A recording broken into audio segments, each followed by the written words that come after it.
Nous allons présenter aujourd'hui les vins français contre les vins américains, la saine concurrence qu'il y a entre nos deux nations, vins français contre vins américains, le duel.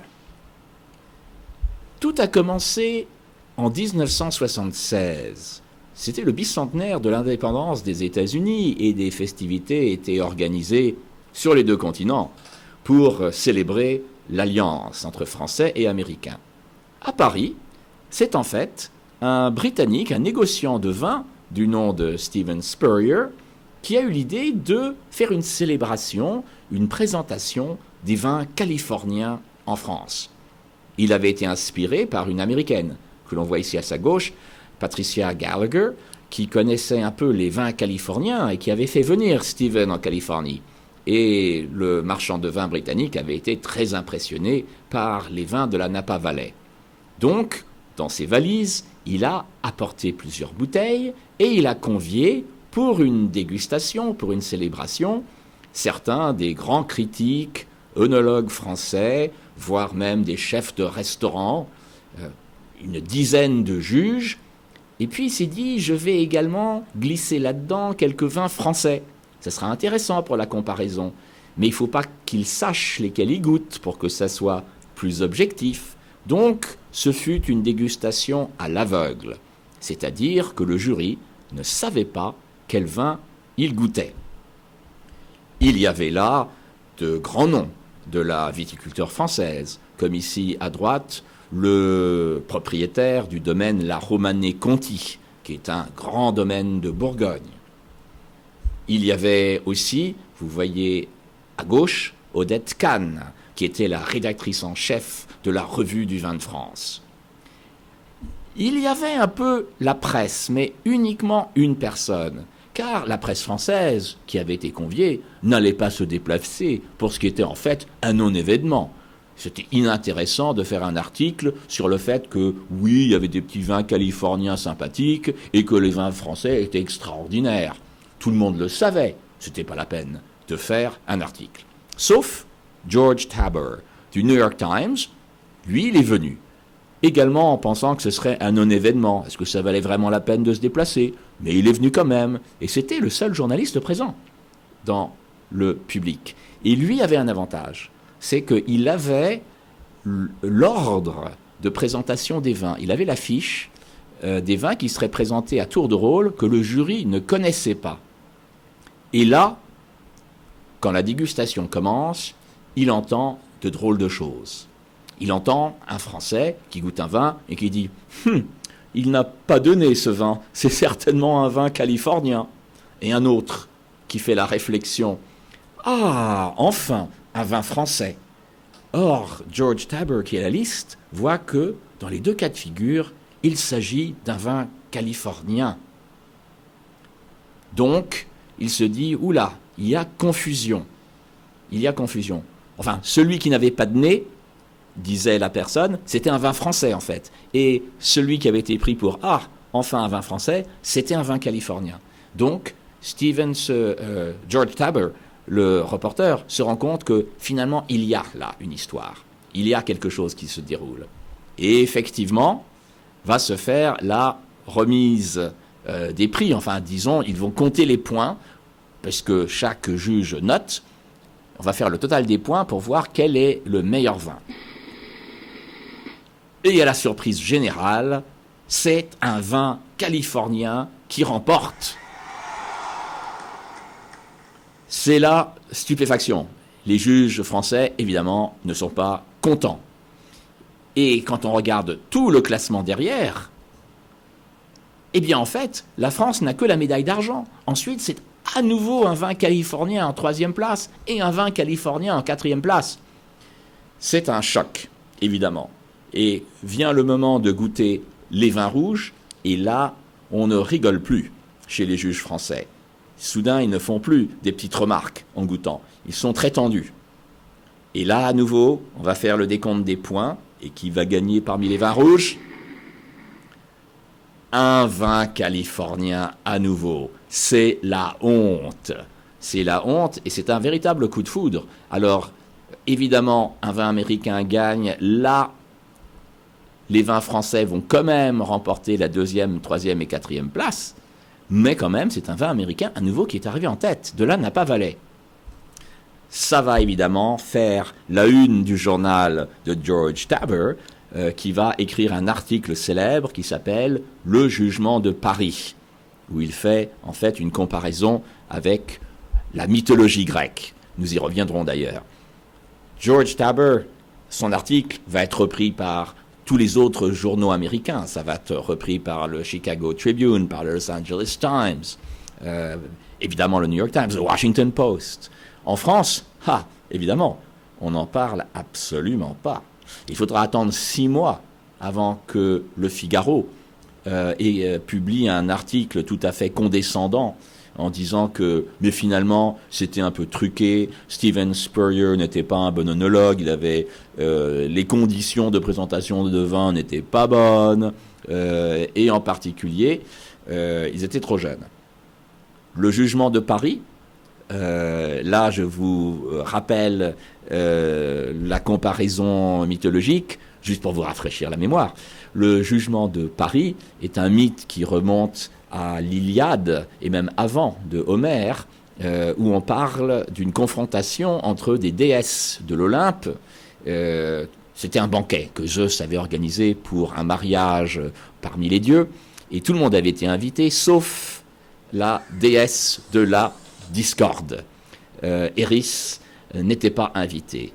Et Eris, de mauvaise humeur, est quand même arrivé au banquet et a lancé une pomme en disant que la pomme revienne à la plus belle des déesses. Elle est venue, effectivement, mettre la discorde à l'Olympe, puisque toutes les déesses étaient jalouses, voulaient prouver qu'elles étaient la plus belle. Zeus, voyant cela, a nommé un mortel, Paris, que l'on voit ici à droite, pour faire le jugement. Mais les déesses ont commencé à donner à Paris des offrandes, elles ont essayé de le corrompre pour qu'il vote pour elles, et finalement c'est Aphrodite qui a eu la meilleure idée. Elle a dit: si tu dis que c'est moi la plus belle, je t'offrirai en mariage une superbe mortelle, la belle Hélène. Paris accepte, il dit que c'est bien Aphrodite la plus belle, et il reçoit la grecque Hélène, et c'est le début de la guerre de Troie. En fait, il y a véritablement une mythologie qui s'est développée derrière le jugement de Paris, comme vous pouvez voir par cette représentation artistique de ce qui s'est passé. Cela a pris des conditions, des proportions mythiques aux États-Unis, puisque les bouteilles ont été mises au musée du Smithsonian à Washington. Vous avez ici le vainqueur de la catégorie des Blancs, donc le Chardonnay de la Napa Valley, Château Montelena. Il est là avec, comme vous voyez, encadré le célèbre article de Tom Taber. Il est là à Washington. Et même, vous avez dans l'exposition itinérante du Smithsonian sur les 101 objets qui ont le plus marqué l'Amérique, vous retrouvez Château Montelena et le Cabernet Sauvignon de la Napa qui a gagné la catégorie rouge au même titre que le scaphandre d'Apollo 11 de Neil Armstrong. Donc on voit quand même que ça a énormément d'importance dans la culture américaine, et à juste titre. C'est la reconnaissance du savoir-faire américain. Alors, George Taber a écrit un livre.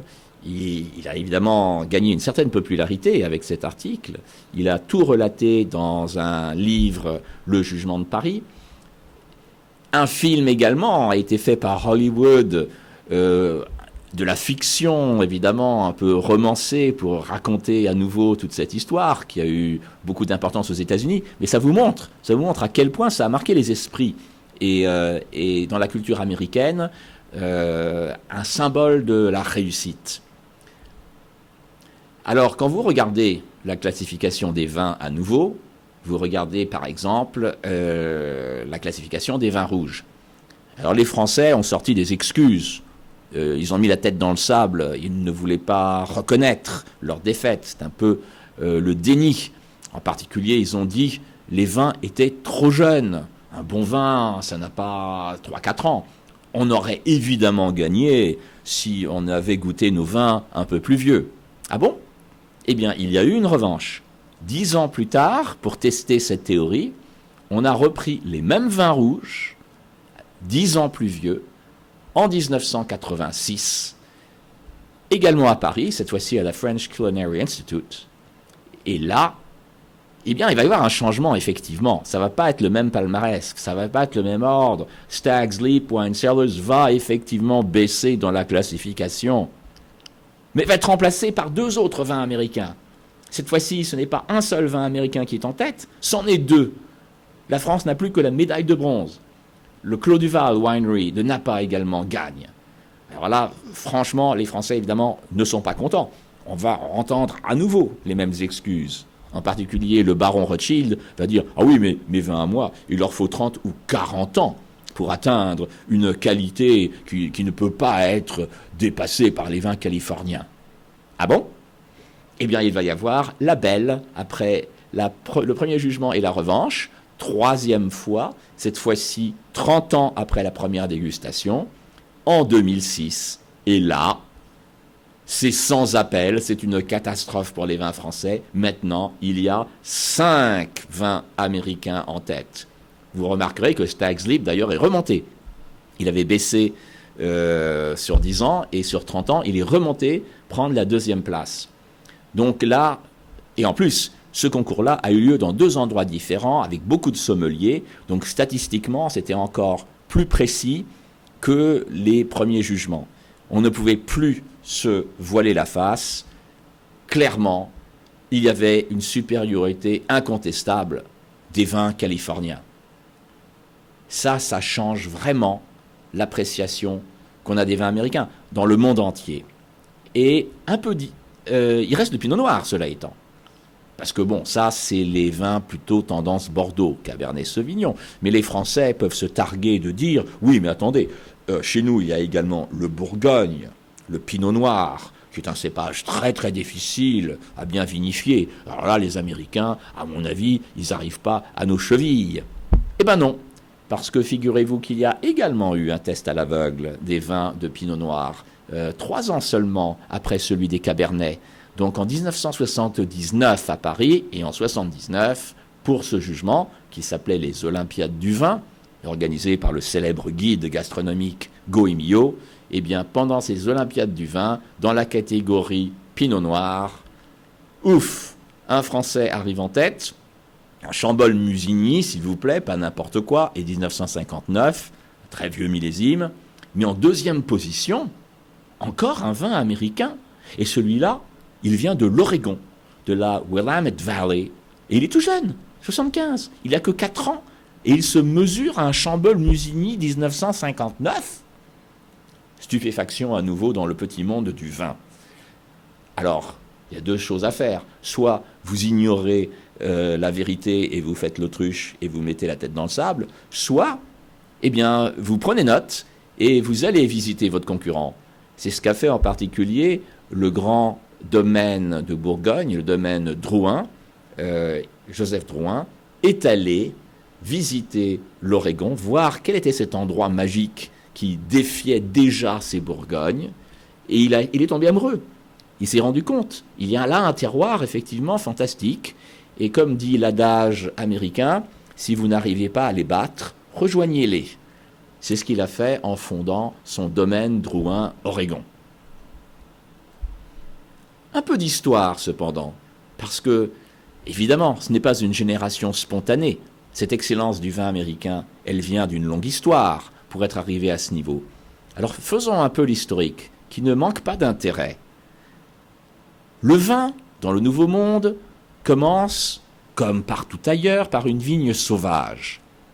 Chez nous, en Europe, tous les bons cépages, tous les bons raisins descendent d'une seule espèce qui s'appelle Vitis vinifera.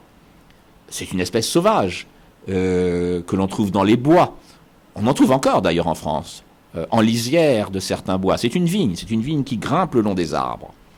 Il faut la domestiquer, ensuite il faut la croiser, il faut l'améliorer constamment pour arriver à avoir des raisins qui font du bon vin. Et ça prend des siècles et des siècles.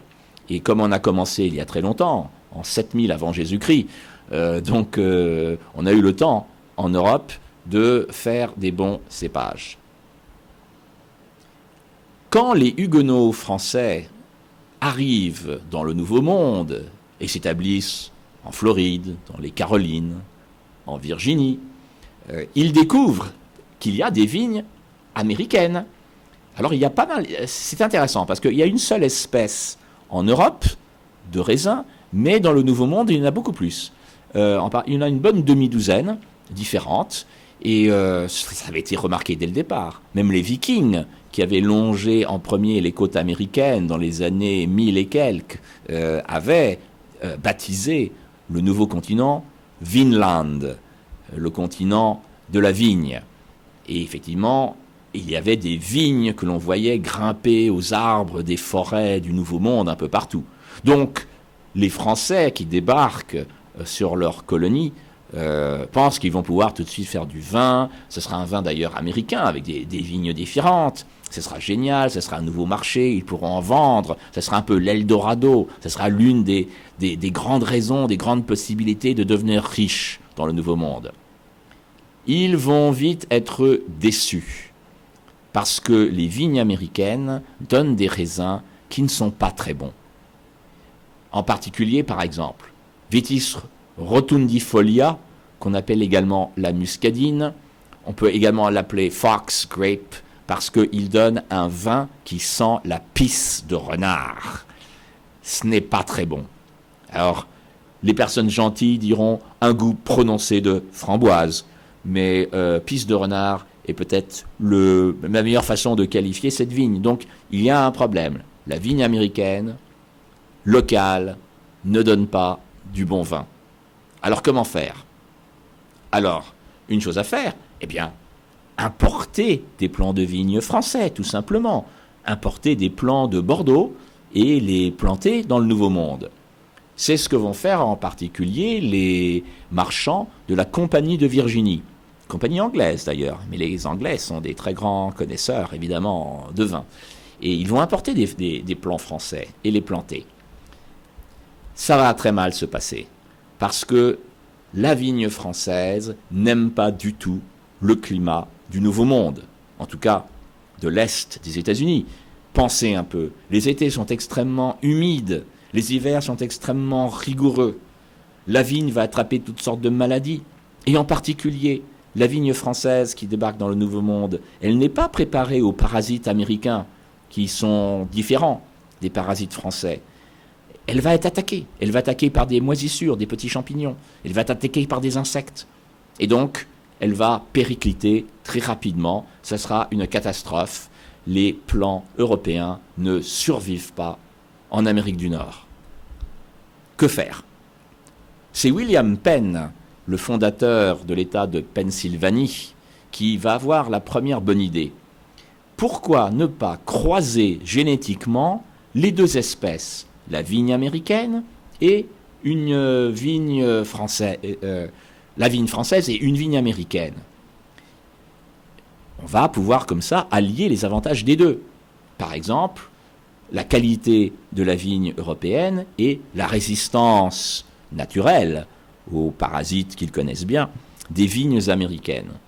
Ça va donner un premier hybride qu'on appelle l'Alexandria, et il y en aura beaucoup d'autres qui seront testés. Alors, ça donne des raisins qui sont finalement pas mal. Alors, la vigne a l'avantage de résister. Oui, ça, elle arrive à résister à l'humidité, elle arrive à résister aux hivers. Et d'ailleurs, ici, dans le Vermont, c'est encore la technique qui est utilisée. Il suffit de sortir de Middlebury, de faire quelques kilomètres vers le nord, et vous tombez sur un très très bon domaine, qui est Lincoln Peak Vineyard, qui est un pionnier dans le Vermont, justement, de la viticulture, et avec des hybrides comme le Marquette, qui ressemble un peu au Pinot Noir, et d'autres cépages qui ont été testés dans les universités américaines. Ces cépages vont donner un vin correct. Alors, sans doute pas aussi bon que les cépages européens, mais c'est la technique qui est utilisée dans le nord-est des États-Unis. Alors, depuis, on a quand même réussi à faire pousser quelques cépages particuliers de l'Europe qui donnent des bons résultats aux États-Unis. En particulier, on arrive à faire pousser du Riesling. On arrive à faire pousser du Riesling dans l'État de New York, par exemple, qui donne un très bon résultat. Donc il y a des exceptions. Mais en général, on n'arrive pas à faire des vins de très très grande qualité dans ces conditions-là. En revanche, dans l'Ouest américain, on n'a pas le problème météorologique du mauvais temps, et en particulier des pluies, qui sont un des grands problèmes de la vigne. La vigne n'aime pas l'eau, elle n'aime pas la moisissure. On va pouvoir, dans ces conditions, effectivement apporter des vignobles européens. Le Listan, venu d'Espagne avec les conquistadors et donc avec les premiers missionnaires espagnols, le Listan va s'implanter dans le désert, d'abord au nord du Mexique, et puis au sud de la Californie. Il y aura également le Zinfandel et le Chasselas qui vont donner des résultats intéressants. Et petit à petit, les missionnaires vont migrer vers le nord de la Californie, ils vont passer par Monterey, ils vont arriver près de la future San Francisco, et là, ils vont arriver dans la Napa Valley. Les vignerons vont commencer à s'installer dans la Napa Valley. Des vignerons venus de tous les pays, ce sont des émigrants, donc vous avez autant des vignerons italiens que des vignerons français, que des vignerons d'Europe de l'Est, qui vont commencer à cultiver de la vigne dans la Napa Valley. D'autant plus que va arriver la ruée vers l'or. Et donc, beaucoup de personnes vont arriver en Californie, ils vont avoir besoin de vin, évidemment, et donc un grand marché va s'ouvrir. La Napa Valley marche bien dès le départ, en faisant une belle production de vin. Arrivent là-dessus plusieurs catastrophes. La première est la crise du phylloxéra. Le phylloxéra, c'est quoi? C'est un insecte américain qui vit bien en symbiose avec la vigne américaine, puisque ça fait des millions d'années que les deux vivent ensemble, donc ils ont trouvé un modus vivendi, ils arrivent à se supporter l'un l'autre, mais quand cet insecte s'est retrouvé face à des pieds de vigne européens, le Listan et le Zinfandel et le Chasselas et tous les autres qui avaient été plantés dans la Napa Valley et ailleurs, eh bien, ces plants français ou espagnols n'ont aucune résistance contre ce parasite. Ce parasite va les infecter, va infecter les racines. C'est la larve qui attaque et qui fait pourrir la vigne. C'est ce qu'on appelle communément des micro-agressions, comme vous pouvez voir sur cette image. Et cela va dévaster le vignoble américain, et ensuite, ça va dévaster le vignoble européen, parce que dans les bateaux, on ne fait pas attention. Dans le bateau passe du Nouveau Monde vers l'Ancien Monde des vignes américaines, parce que, pourquoi pas, on offre des vignes américaines aux viticulteurs français pour voir s'ils peuvent en faire quelque chose. Et dans les cales des bateaux, avec ces morceaux, ces sarments de vignes américaines, arrivent, eh bien, tous les fléaux des États-Unis. Le mildiou, qui est une maladie, une moisissure de la vigne qui est américaine. L'oïdium, qui est une autre maladie, une autre apportée par les petits champignons microscopiques, et donc le phylloxéra. Tout ce joli monde débarque à la fin des années 1800 en Europe et détruit, ravage la quasi-totalité du vignoble européen. C'est une catastrophe. Que faire? Sur les deux continents, on est dépourvu. On a quelques idées, on teste. Par exemple, pourquoi pas inonder les champs pendant l'hiver pour essayer d'étouffer la larve? Ou alors sulfater totalement les vignes, les couvrir de produits chimiques pour essayer de tuer la larve. Mais ni l'un ni l'autre de ces solutions, ni l'une ni l'autre, n'arrive à exterminer le parasite. Il faut trouver une autre solution. La solution, on va finalement la trouver. En France d'ailleurs. On va utiliser le pied de vigne des espèces américaines, celles dont j'ai parlé au début, celles qui donnaient du mauvais vin, celles qu'on utilisait dans le nord-est des États-Unis. Comme elles sont immunes aux parasites, justement, parce qu'elles ont vécu avec et maintenant elles sont blindées contre ce parasite, pourquoi pas utiliser la vigne américaine comme pied dans le sol et greffer au-dessus la partie qualité, c'est-à-dire la vigne européenne. Et donc, on va faire des greffes. Et ça va très bien marcher. À partir de ce moment-là, on peut faire pousser dans un sol infesté par des parasites, on peut faire pousser du bon vignoble européen. On va ainsi remplacer tous les pieds de vigne en Europe qui étaient affectés par des pieds de vigne américains. Et pareillement, bien sûr, aux États-Unis, on va arracher toutes les vieilles vignes, on va planter des pieds de vigne d'espèces américaines en y greffant ce qu'on veut, du merlot, du cabernet, du pinot noir, et on va ainsi sauver le vignoble mondial. Il y a d'ailleurs à Montpellier, où il y a Supagro, qui est une grande école d'agriculture en France, il y a à Montpellier une statue que vous voyez à gauche, dédiée à Gustave Foex, qui fut l'expérimentateur en 1876 à Montpellier de cette solution, le greffage sur pied américain. C'est lui qui a trouvé la solution. Et d'ailleurs, cette sculpture représente de façon métaphorique la jeune vigne américaine sous les traits d'une femme jeune à gauche qui embrasse et qui sauve une femme âgée qui est moribonde, atteinte de maladie, qui est la vigne française. Et voilà effectivement cette très belle statue que vous pouvez admirer à Montpellier qui illustre ce moment de l'histoire. Deuxième grand fléau, après le phylloxéra, qui va frapper les vignes américaines, c'est la prohibition. La prohibition qui dure à peu près 14 ans, de 1919 à 1933, comme vous le savez, c'est une pression morale d'interdire l'alcool totalement, sa consommation et sa fabrication sur tous les États-Unis. Alors il y aura des exceptions. Dans le domaine du vin, le vin évidemment est utilisé comme vin de messe, il est utilisé par l'Église. Donc, exception, on peut encore faire du vin de messe et également du vin pour la famille, parce que c'est quand même traditionnel, surtout par exemple chez les Italiens. Donc, les autorités américaines pensent que bon, ça fera pas beaucoup d'alcool, on peut faire des petites exceptions culturelles comme ça. Mais des petits malins vont arriver à utiliser cette exception pour continuer à faire de la vigne et du vin. Et heureusement d'ailleurs, parce que sinon la Napa Valley et les autres grands vignobles américains se seraient totalement effondrés. Ils ont eu des bonnes idées à la Napa Valley, c'est de vendre du raisin aux grandes villes pour qu'ils puissent faire du vin dans les caves privées.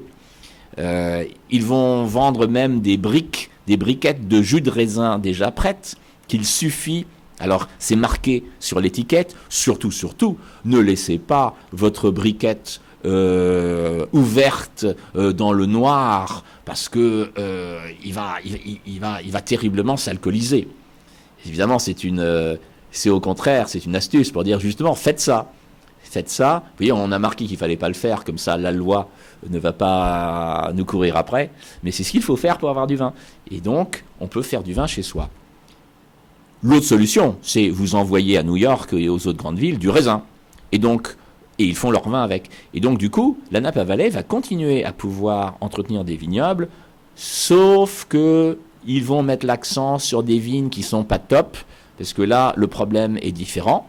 Ils vont sélectionner l'Alicante Bouschet, qui est une variété française, parce que là, ce qu'il faut, c'est que le raisin soit beau, puisqu'on va le vendre à des amateurs, donc il faut qu'il ait une belle couleur, une belle grappe, il faut qu'il soit résistant, parce que vous allez le faire voyager en train, le faire traverser tous les États-Unis. Donc il lui faut, comme vous voyez en haut à droite, il faut un raisin à la peau épaisse, il faut que le jus soit tout de suite coloré. Parce que vous savez que le jus de raisin, généralement, il est incolore. Mais là, les Américains ne comprendraient pas. Les amateurs ne comprendraient pas. Donc, on préfère sélectionner un cépage pour leur vendre qui est un jus rouge. Tout de suite, ça fait beaucoup plus d'effet. Donc, l'Alicante Bouschet va être sélectionné. C'est pas un cépage très qualitatif. Il va donner un vin à peu près correct. Le problème, c'est qu'on va planter pratiquement que ça dans la Napa Valley pendant les années de la Prohibition. Heureusement, la prohibition va s'arrêter. Et va venir le moment de rebâtir le vignoble. Ça se passe dès les années 40, dès la fin de la prohibition. On est en train de redresser les domaines de Californie. Et comme je vous le disais, il y avait de toute façon déjà là des vignerons français, des vignerons italiens qui connaissaient leur métier. En particulier Georges de la Tour. Georges de la Tour, qu'il ne faut pas confondre avec le peintre Georges de la Tour, bien que ce soit tous les deux des artistes quand même. Georges de la Tour est en fin de carrière, il est âgé, après la Prohibition, et il faut qu'il renouvelle son équipe. Donc il va aller en France chercher un bon œnologue, un bon spécialiste du vin, pour continuer son entreprise. Il pense qu'il le trouvera d'ailleurs en descendant à Bordeaux. Mais dès qu'il arrive à Paris, il va rencontrer à l'Institut Pasteur un très très bon œnologue, un chimiste de formation, André Tchelitchev, qui est un Russe qui avait fui la révolution russe et s'était établi à Paris. Et il va donc, Georges de la Tour, engager André Tchelitchev et le faire venir chez lui dans la Napa Valley. André Tchelitchev va être vraiment l'un des grands artisans de la renaissance du vin dans la Napa Valley. Il va travailler, introduire toutes sortes de nouvelles technologies. Bien sûr, il fait revenir des cépages de qualité, mais il va plus loin. Il va introduire des techniques de vinification à froid, c'est-à-dire de contrôler la température de fermentation du jus de raisin pour pas que ça soit trop chaud. Parce qu'un jus de raisin, ça travaille. Vous avez les microbes, les levures plutôt, qui transforment le sucre en alcool. Ça dégage beaucoup de chaleur. Et très rapidement, votre mou, comme on dit, c'est-à-dire votre suspension de raisin, de jus, etc., va monter à des températures de 40, 50, 60 degrés si vous ne contrôlez pas la température. Or, à haute température, ça détruit beaucoup les molécules intéressantes du vin, ça donne du vin de mauvaise qualité. Il faut contrôler la température. Il l'a bien compris, André Tchelitchev, il introduit le refroidissement des cuves, par exemple avec des serpentins qui font tourner de l'eau froide autour des cuves, et ce n'est que l'une des techniques qu'il a introduit. Il en a introduit tellement, et il était tellement bon professeur qu'il est devenu le mentor de la Napa Valley. Il a donné des conseils à toute la vallée, et c'est l'un des grands artisans derrière le renouveau de la qualité dans la Napa Valley. Par exemple, les cépages. Regardez, vous avez le Cabernet Sauvignon. Vous ne voyez plus l'Alicante Bouschet dans la liste. Il a disparu. Il est remplacé par des raisins de qualité. On se rend compte, grâce à Tchelitchev et d'autres, que le Cabernet Sauvignon est particulièrement bien adapté au climat et au sol de la Napa Valley. Ça va être le cépage roi dans la Napa Valley. Le Chardonnay va arriver en deuxième ou troisième position, avec 15% également des plantations. Et vous avez d'autres cépages plus minoritaires, le Merlot, le Pinot Noir, très peu, le Zinfandel, un petit peu au nord de la Napa Valley, le Cabernet Franc, très intéressant comme pour ajouter au Cabernet Sauvignon, c'est ce qu'on fait à Bordeaux, et un peu la Syrah. Ces vignes sont donc des très bons cépages européens, et rappelez-vous bien sûr greffés sur pied américain, c'est la technique pour éviter les problèmes de parasites, et ce sont également des cépages, alors ce qu'on appelle des clones, parce que c'est comme ça que ça fonctionne en viticulture. C'est qu'une fois que vous avez chez vous un vignoble qui marche très bien, vous allez voir qu'il y a certaines vignes dans votre vignoble qui sont encore meilleures que les autres. Et vous allez les identifier. Celui-là, il est très très bon, très très qualitatif. J'en aimerais plus. Donc à ce moment-là, vous allez le multiplier et on va faire ça par clonage. Alors, c'est pas le clonage que l'on redoute à l'heure actuelle, où on manipule l'ADN, etc. Non, c'est le clonage tout naturel. C'est-à-dire que vous coupez une branche de la vigne, vous la replantez en terre, elle développe des racines, et elle repousse, et elle fait une vigne nouvelle. La même, puisque c'est le même matériel génétique. Vous avez simplement doublé, multiplié. Et vous pouvez en faire comme ça à l'infini, à partir d'un seul pied de vigne. Tous les ans, vous coupez des petits morceaux que vous plantez, et puis vous coupez ceux des filles pour faire des petites filles, etc. Mais c'est toujours le même plan, finalement, que vous répétez à l'infini. C'est ce qu'on appelle le clonage. Et donc, il y a certains clones qui sont vendus quand vous êtes un viticulteur et que vous voulez acheter un Cabernet Sauvignon, vous achetez pas n'importe quel plan de Cabernet Sauvignon. Vous allez voir votre pépiniériste et vous dites, je veux, par exemple, le clone 337, qui est très connu. Alors, le clone 337, qui est beaucoup utilisé dans la Napa Valley, il vient des côtes de Blaye, c'est-à-dire d'une région de Bordeaux. C'est de là qu'il vient. Dans la Napa Valley sont également célèbres le clone 338, qui vient de Saint-Émilion, de l'autre côté du fleuve, sur la rive droite, dans le Bordelais. Vous avez le clone 7, on repart en rive gauche, qui vient du Haut-Médoc de Château-Margaux, et ainsi de suite. Et ça, ce sont d'ailleurs les 3 cépages que j'ai mis à l'écran, qui sont les cépages rois, les cépages cultes utilisés dans la Napa Valley. Et les Américains sont très scientifiques dans leur approche de la vinification et aiment bien transmettre ces informations à leurs clients. Ce qui est différent en France. En France, vous n'allez pas trouver marqué sur la bouteille, même pas le cépage.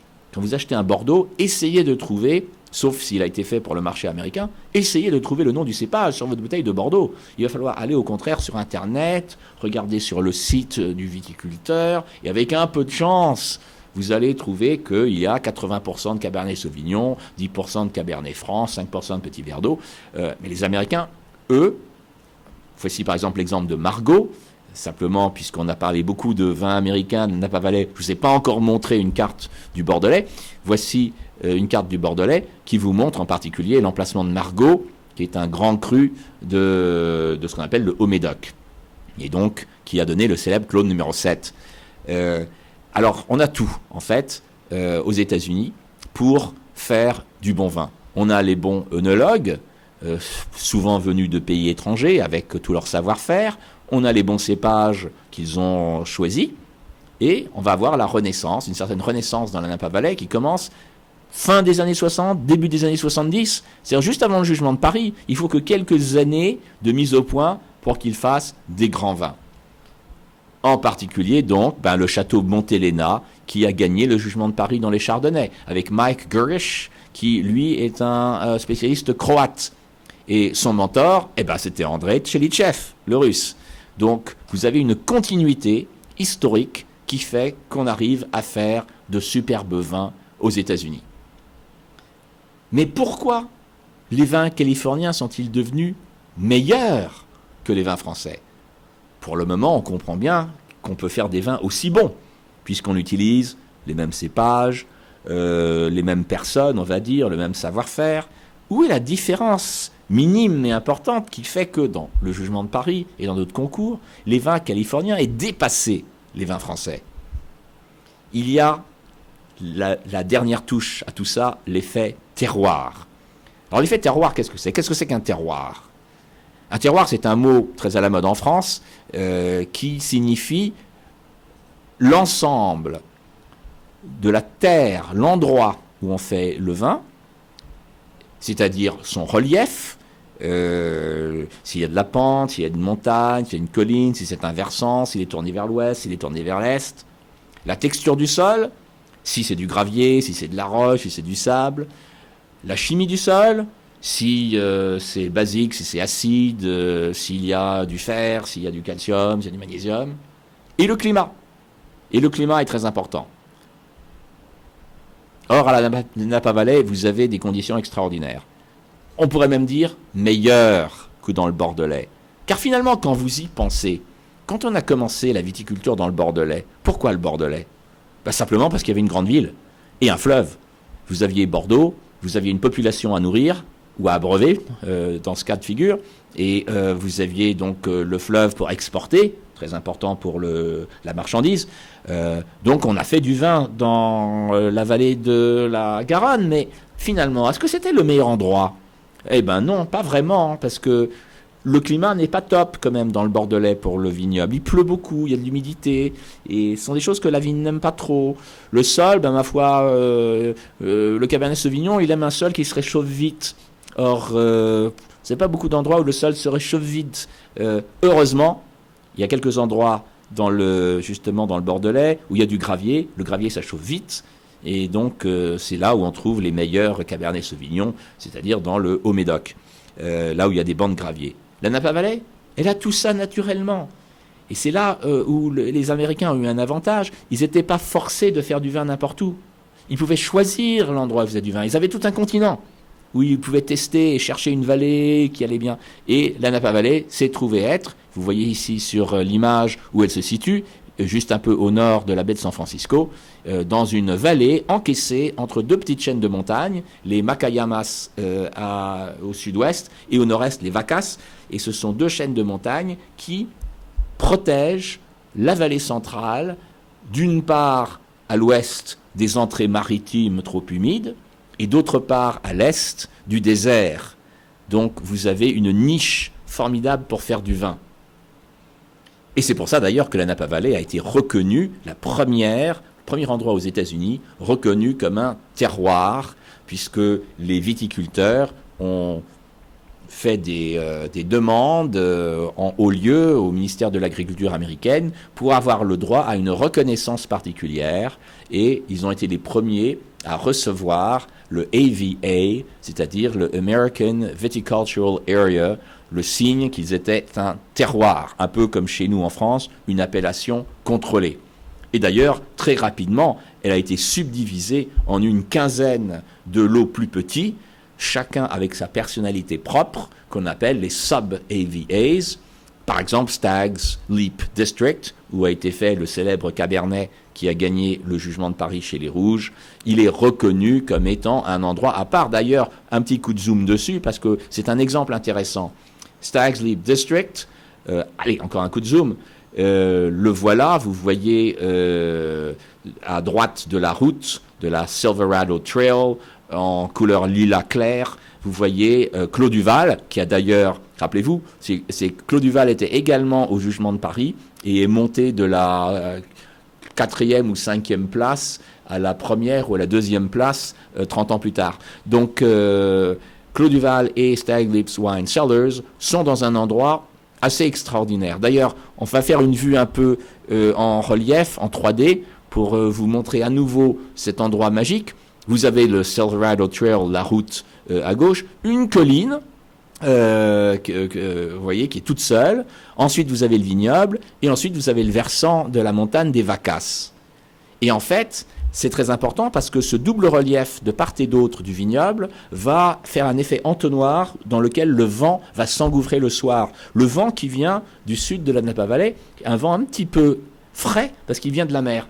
Et donc, ça va rafraîchir le vignoble. C'est très important d'avoir cette double avantage, à la fois du soleil, comme vous voyez à droite, en plus un soleil de l'après-midi qui va se réverbérer sur la paroi, sur la falaise qui domine la vigne, et qui va donc, comme un four solaire, réchauffer la vigne.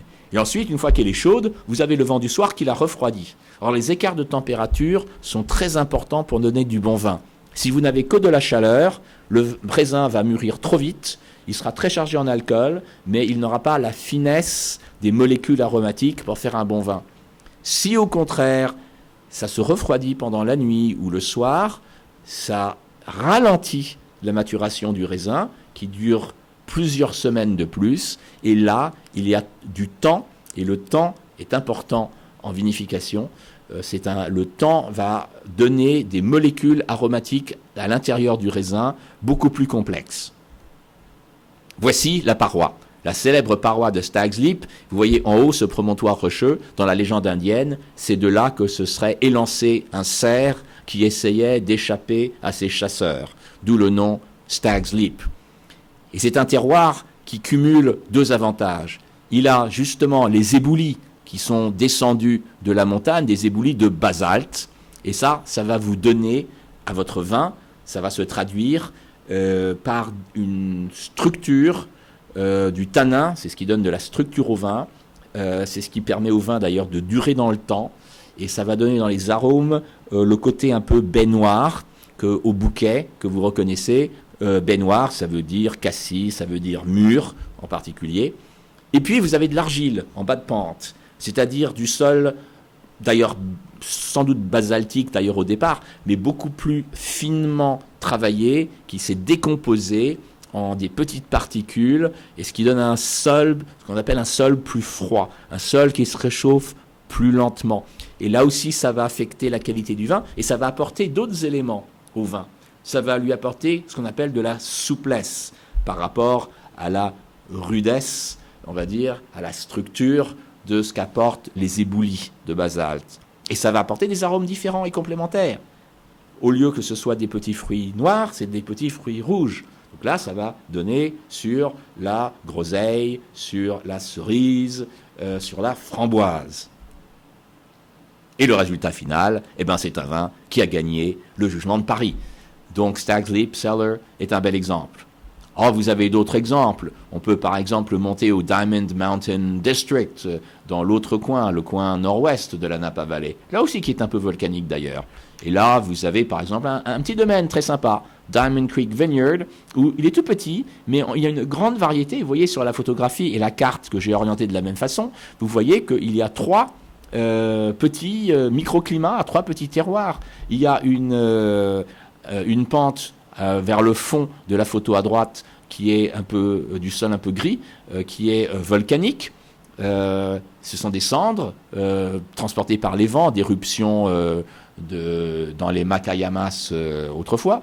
Vous avez en bas de l'écran des terrasses, Red Rock Terrace, qui est une vieille coulée de lave altérée, argileuse. Et puis vous avez en bas, au centre de l'écran, près du sentier, du gravier, parce qu'autrefois coulait une rivière. D'ailleurs, ils ont fait un petit étang pour illustrer cela. Eh bien, ça va vous donner 3 vins différents. Par exemple, les terres rouges vont vous donner un vin avec des tanins soyeux, avec des arômes de cassis, de cerises et de mûres, alors que les cendres grises vous donneront un vin plus tannique, un vin de garde, et que le vin de gravier vous donnera des fruits, un vin plutôt terreux, fruits compotés, mûrs, à mon avis très proche d'un grand Bordeaux. Et d'ailleurs, ce n'est pas étonnant, puisque c'est du gravier, exactement comme à Bordeaux. Alors ça, c'est la vallée de la Napa par rapport au Bordelais, c'est-à-dire dans les Cabernets. Mais dernier exemple quand même, la Bourgogne. Là aussi, les États-Unis, vous le savez, petit rappel, sont en train de rattraper la France. Alors voici pour ceux qui auraient oublié où se trouvait la Bourgogne. La Bourgogne avec sa célèbre côte, la côte d'Or, divisée en côte de Nuit et côte de Beaune, avec tous les grands crus. J'en passe et des meilleurs, Savigny-les-Beaunes et Volnay et Pommard et Chambol-Musigny et Gevrey-Chambertin et Vaune-Romanée. Royaume du Pinot Noir. Donc, comme je vous disais, le Pinot Noir est un cépage un peu difficile. Il a une peau fine, il est très susceptible aux maladies, il donne un vin très qualitatif, mais il est très, très difficile à maîtriser. Or, rappelez-vous, aux Olympiades du vin en 79, il a été rattrapé déjà par un vin américain venant de l'Oregon. De l'Oregon, vous me dites. Et effectivement, c'est pas seulement en 79, récemment, le Pinot Noir de l'Oregon fait encore parler de lui, puisque en 2016, il a battu une vingtaine de grands vins de Bourgogne dans une compétition internationale. Donc l'Oregon, me direz-vous, c'est quoi? Où c'est? Et oui, la Napa Valley on connaît. L'Oregon, les Français connaissent beaucoup moins. L'Oregon, eh bien, vous allez l'apprendre si vous ne le savez pas déjà, est un État du nord-ouest des États-Unis, entre la Californie et l'État de Washington. Donc un climat plus frais que la Californie. Et d'ailleurs, c'est ce qui a mis la puce à l'oreille des pionniers de la viticulture américaine. Là, je parle des pionniers des années 1960 qui ont commencé à s'installer en Oregon. Ils se sont dit, mais on est à la même latitude que la Bourgogne, à même degré de latitude nord que la Bourgogne. Et effectivement, dans cette petite vallée, qui était la vallée donc de la Willamette, qui est un affluent de la Columbia, le climat ressemble beaucoup à celui de la Bourgogne. Et si on regarde en gros plan, effectivement, vous avez une belle vallée nord-sud, et vous avez d'ailleurs un petit corridor par lequel le vent peut souffler, le vent océanique peut passer la cordillère côtière et venir dans la vallée rafraîchir la vigne. Donc des conditions très très sympathiques. Un peu comme en Bourgogne, vous avez la vallée de la Saône, par lequel le vent peut s'engouffrer en descendant des Alpes ou en remontant le Rhône. Climat de la Bourgogne, sol exceptionnel, Et effectivement, là aussi, comme pour la Napa Valley, on tombe sur d'ailleurs une multitude de sols différents. La Bourgogne, finalement, est assez monotone. Vous avez du calcaire, du calcaire, du calcaire et du calcaire, avec un petit peu d'argile. Là, c'est un laboratoire à ciel ouvert, la Willamette Valley, parce que vous avez des sols différents, il y en a 23 différents. Il y a des sols volcaniques, il y a des sols sédimentaires, des vieux sédiments marins de quelques dizaines de millions d'années, il y a même du loess soufflé des glaciers récemment, une fine poussière dans les vallées, pas très qualitatif ça. Et en fait, les Américains, comme vous voyez, sont des grands scientifiques, sont des grands connaisseurs, et n'hésiteront pas à s'enfoncer jusqu'au centre de la Terre pour étudier leurs vignobles.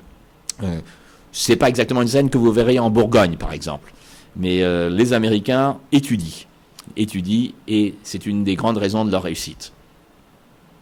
Alors, pour vous donner un petit exemple, d'ailleurs, voici parce qu'également, c'est une AVA. La Willamette Valley, de la même façon que la Napa Valley, a été classifiée American Viticultural Area et de même a été subdivisée en 7 petites appellations qui ont chacune leurs caractéristiques, en particulier ici Bethel Heights. Et à Bethel Heights, voici un très joli vignoble. C'est intéressant parce que vous voyez avec quel degré de précision les Américains gèrent leurs vignes, ne serait-ce que pour le public. Quel autre vignoble, par exemple en France, vous donnerait autant d'informations, même sur le clone qu'ils utilisent. Ici, vous voyez que sur l'un des lots, c'est le pinot noir et le clone Wädenswil, ça doit être un clone allemand. Vous avez un autre pinot noir, lui qui est le Dijon 114, le Dijon 115. Vous avez à droite un pinot noir qui vient de Pommard. Donc, ça vous donne tout un registre de vins évidemment exceptionnels. Voici un autre exemple d'ailleurs, dans un Sabavier un peu plus au nord, très qualitatif également, qui est le Yamhill Carton comme district. Willackenzie Estate. Willackenzie, tiens, c'est le nom du terroir sédimentaire. Un sol aéré, donc de décomposition de grès marins, un sol aéré qui draine bien l'eau, très important, parce que on ne veut pas que l'eau stagne autour des racines des vignes, la vigne n'aime pas ça. Et le résultat, ça donne un Bourgogne, ça donne un pinot noir de la Willamette Valley, très fort en alcool, des tanins très riches, donc beaucoup de structure, des notes terreuses, des notes de terre, des notes sauvages, torréfiées, des notes de café ou de pain grillé. Donc ça, c'est ce que donne un sol sédimentaire. Très intéressant parce que là, laboratoire à ciel ouvert, vous pouvez faire la comparaison, puisque à côté, vous avez le sol volcanique, et parfois chez le même vigneron. Et là, vous verrez que le vin est différent, et on voit bien l'effet terroir. Le sol volcanique, il est argileux, il est plus humide, puisque les particules sont plus fines, il retient mieux l'eau comme une éponge. Et ça va donner une robe plus claire au vin, d'ailleurs un peu plus proche du Bourgogne tel qu'on le connaît en France. Des tanins plus souples, et des notes de fruits rouges. Donc vous voyez vraiment 2 types de vins très différents et qualitatifs puisqu'ils remportent des prix maintenant. Et attention, les Bourgognes n'ont qu'à bien se tenir, les Américains arrivent. Mais finalement, c'est l'alliance des deux qui est superbe. Comme ce viticulteur qui a eu l'excellente idée de faire un jeu de mots et d'appeler son vin Oregon. Le croisement entre la Bourgogne et l'Oregon. C'est finalement ça, ce qui ressort de cette grande concurrence entre vin français et vin américain, c'est finalement l'alliance. Et plus on est de viticulteurs à faire du bon vin dans le monde, mieux on se porte. Merci pour votre attention. Des questions ?